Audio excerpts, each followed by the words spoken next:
할렐루야, 우리에게 주신 말씀을 통해서 큰 은혜 받는 귀한 시간 되길 원합니다. 오늘은 사랑이 사라진 공동체에 닥치는 참담한 현실이라는 우리가 주제를 함께 가지고 말씀의 은혜를 나누고자 합니다. 오늘 말씀은 요셉에 대한 것이고요. 요셉이 그의 형들에게 당했던 사랑이 없이 그 미움의 감정들을 그냥 고스란히 맞았던 그런 상황들을 우리가 볼 수 있습니다. 3절에서 5절을 읽겠습니다. 요셉은 노년에 얻은 아들이므로 이스라엘이 여러 아들들보다 그를 더 사랑하므로 그를 위하여 채색 옷을 지었더니 그의 형들이 아버지가 형들보다 그를 더 사랑함을 보고 그를 미워하여 그에게 편안하게 말할 수 없었더라.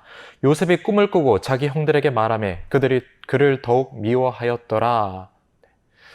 요셉은 야곱이 노년에 얻은 아들이었으므로 그의 형들보다 더 사랑을 주었다라고 말합니다. 그리고 야곱의 사랑이 커지면 커질수록 요셉을 향한 형들의 미움도 더 증폭됩니다.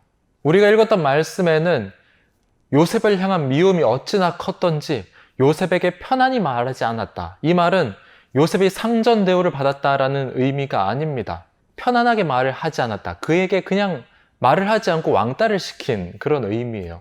요셉은 그의 가족들 사이에서, 형들 사이에서 왕따를 당한 것입니다. 그리고 여기에다가 형들이 요셉을 더 미워하게 된 결정적인 사건이 일어나죠. 바로 요셉의 꿈을 형들에게 말해준 것입니다.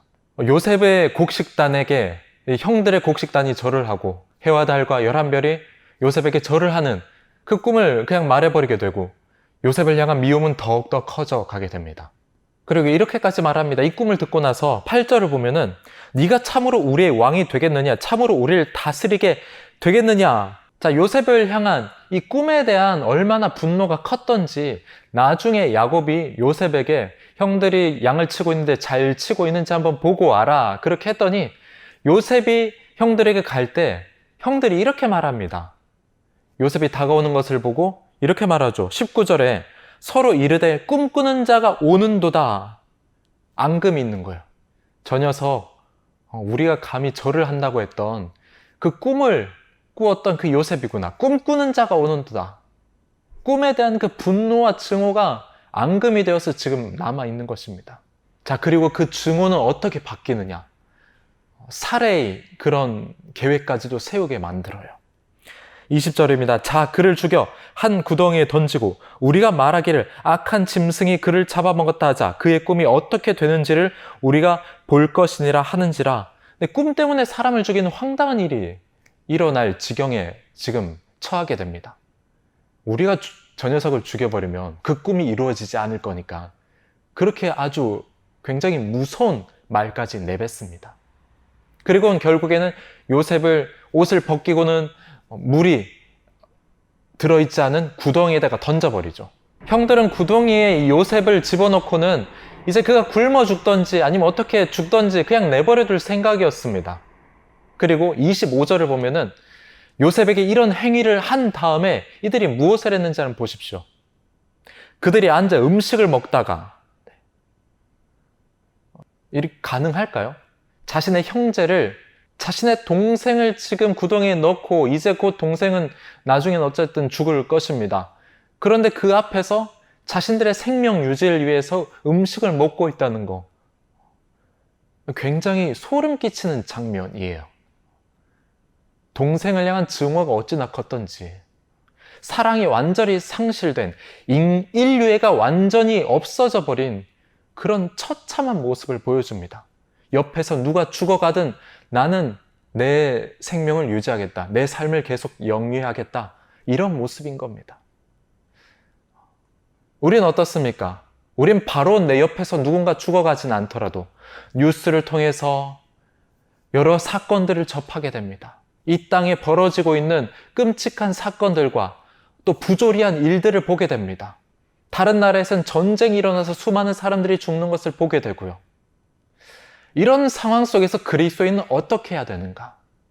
우리 그리스도인은 세상에 벌어지는 참혹한 현실 속에서 그냥 아이고 안타깝다라고 끝내고 우리의 삶을 계속해서 영위해 나가야 되는가?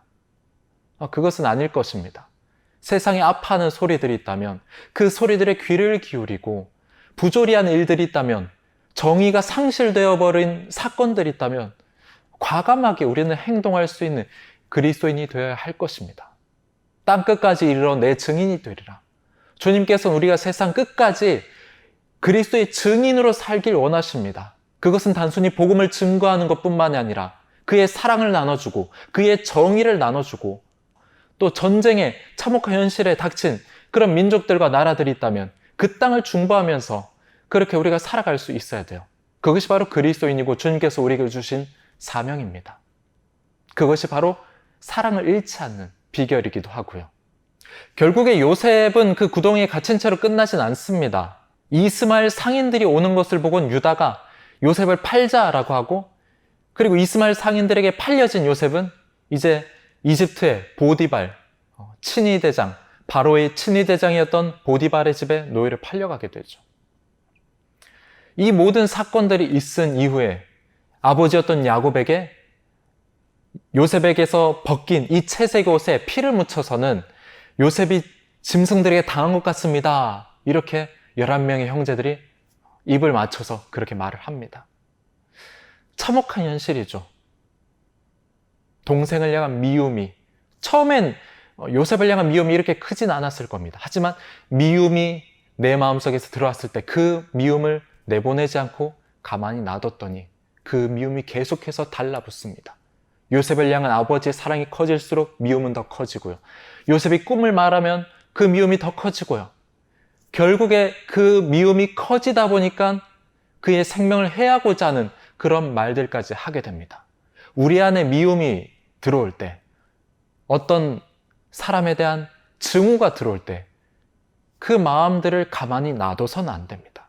미움이 들어올 때 이것을 우리는 그리스도의 보혈의 피로 씻고 내 안에 미움을 몰아낼 수 있어야 돼요. 하나님은 사랑이십니다. 그리고 우리 그리스도인도 사랑으로 살길 원하세요. 예수님께서 세 계명을 주셨습니다. 서로 사랑하라.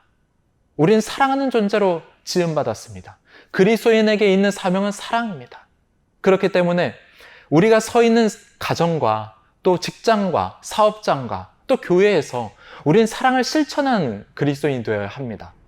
미움이 아니라, 증오가 아니라, 질투가 아니라, 시기가 아니라, 남이 잘 되더라도 그것을 칭찬하고 또 격려할 수 있고, 그래 사랑으로 대하면서 우리가 있는 공동체에서 사랑을 더 증폭시켜 나가는 성도 여러분 되시기를 주님의 이름으로 축복합니다.